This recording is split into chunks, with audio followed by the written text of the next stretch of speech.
We'll start by making sure that our thread passes through one of the eyes on the thread post.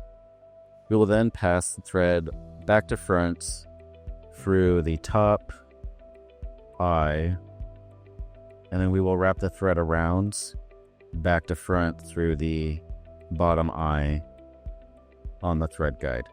We will then pass the thread through the tension discs from the right side wrapping to the left. We will then pass the thread right to left through the thread guide. Next, we'll take our thread and pass it through the bobbin, inside to out, and then place it on our post.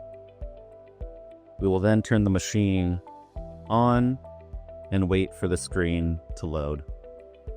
Next, we will lift the presser foot into the up position and press the bobbin lever inward. We can press on the pedal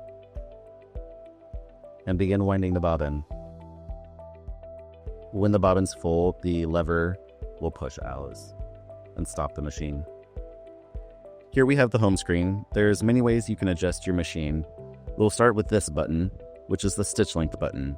If we press it, this screen should pop up. From here, we can plus or minus to get a different stitch length.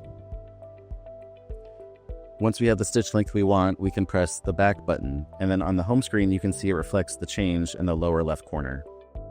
The next button is the backstitch buttons. This one controls the beginning backstitch, and this one controls the ending backstitch. These can be used together or separately as needed. This lever here allows you to reverse or sew backwards manually. It operates by holding down the lever manually while you're actively sewing. When you're done sewing, please make sure to turn the machine off.